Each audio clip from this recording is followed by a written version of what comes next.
welcome to the Absolute Recap Biology Edition. I'm your host, Melanie Kingett, and I'll be your guide to scoring a 5. Here at the Absolute Recap, we aim to maximize your understanding and minimize your need for memorization. Each episode will review content, skills, and test-taking tips to help you succeed in May. Your recap starts now. Hi, and welcome to the Absolute Recap Biology Edition. Today's episode will recap DNA. Let's zoom out. DNA is incorporated into several areas of the CED, or Course Exam Description, published by the College Board. We are in Unit 1, Chemistry of Life, with Topic 4, Nucleic Acids. Also in Unit 6, Gene Expression and Regulation with Topic 6.1, DNA and RNA Structure, and in Unit 5 for Heredity. Our big idea is information storage and transmission. Deoxyribonucleic acid, quite a mouthful to say. Discovered through the work of many great scientists, such as Franklin, Wilkins, Hershey, Griffith, Chargaff, and most remembered, Watson and Crick. This polymer of nucleotides holds all of the instructions for life. Today's episode will focus on DNA structure and its many nicknames as it coils and condenses in the cell. Let's zoom in. Literally. We are going to start on the most microscopic level and gradually zoom out with our descriptions. DNA is a polymer made up of nucleotide monomers. For a recap of all 4 biological molecules, look back to episode 4.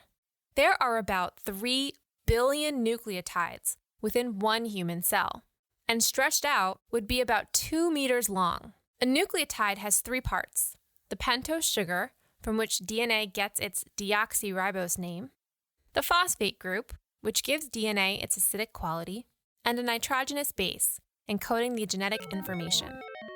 The sugar and phosphate, commonly referred to as the backbone of DNA, are covalently bonded together at the 5' carbon. The nitrogenous base is arranged perpendicular to the backbone and covalently bonded to the sugar at the 1' carbon. This numbering of carbons on the pentose ring gives DNA directionality. This will be important when discussing orientation during processes such as replication, transcription, and translation. Zooming out a bit, we can see that DNA is structured like a twisted ladder, or antiparallel double helix. Let's model this quickly. Place your arms out in front of you and allow your right hand to be closest to your left elbow, and your left hand to be closest to your right elbow. Space your arms out so that they're not touching. They're now antiparallel, hands and elbows pointing in opposite directions and not intersecting. If you're feeling up to the challenge, you can twist your arms together. For DNA, the sides of the ladder are made of alternating sugars and phosphates, each running in the opposite 5' to 3' direction. Another way of viewing this is to note that the point of the sugar, where an oxygen is located, will face in opposite directions on a diagram for each backbone. The nitrogenous bases face inward, making up the rungs of the ladder, and join through hydrogen bonds. There are 4 different types of nitrogenous bases in DNA. Yes, only 4. And with only 4 letters, cells are able to form an abundance of unique instructions for life. These 4 bases are adenine, guanine, thymine, and cytosine. Here's a memory hack. Tombs and crypts are found in the pyramids. Translated into biology speak, it goes like this. Pyrimidine bases are made of 1 ring, just like pyramids have 1 point. The 2 pyrimidines are thymine, the tombs, and cytosine, the crypts. So, tombs and crypts are found in the pyramids.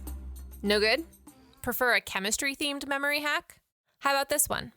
Gold is always pure. Translated into biology speak, guanine, or gold, and adenine, always, are both 2-ringed bases, classified as purines. I think of gold wedding bands for the 2-ring associations. This is tomato, but a study strategy doesn't hurt. Adenine will always bond with thymine with 2 hydrogen bonds, and guanine will always bond with cytosine with 3 hydrogen bonds. We are still very zoomed in. How are we going to fit all 3 billion nucleotides into one cell and have them not get tangled? Coiling and condensing is essential. DNA begins to wrap around proteins called histones, much like beads on a string. This loosest form is referred to as chromatin and is found during most of the cell cycle. DNA then begins to coil further inward before supercoiling and forming loops. These loops are arranged in rosette structures, which stack together in a very condensed manner that can be seen under a microscope. We call these condensed strands of DNA chromosomes. It should be noted that prokaryotic organisms like bacteria typically have circular chromosomes, while eukaryotic organisms have multiple linear chromosomes. There are 46 individual chromosome structures in human somatic cells. In this condensed form, chromosomes can be moved around by spindle fibers and accounted for during processes like mitosis and meiosis.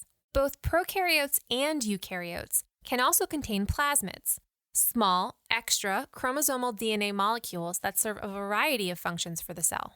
To recap, DNA is a nucleic acid of nucleotide monomers, which differ only in their nitrogenous base.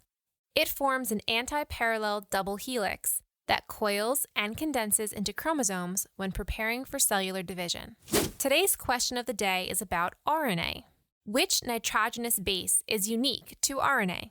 For the answer to today's and future questions, please follow us on Instagram at TheAPsoluteRecap. That's the APsolute recap. If you are a student with questions or a teacher with suggestions, we'd love to hear from you. If you have a biology topic or another AP subject you would like us to cover on the Absolute Recap, please email us at TheApsoluteRecap@gmail.com. That's the APsolute recap@gmail.com. The Absolute Recap is produced by Brad Kingett with music by Zach Caruso. Please remember to rate, review, and subscribe wherever you get podcasts.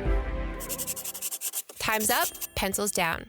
Thank you for listening to the Absolute Recap Biology Edition. AP is a registered trademark of the College Board. Copyright 2020, Absolute Recap, LLC, all rights reserved. Coming up next on the Absolute Recap Biology Edition, Episode 18, covering Unit 5, Mendel versus non-Mendelian genetics.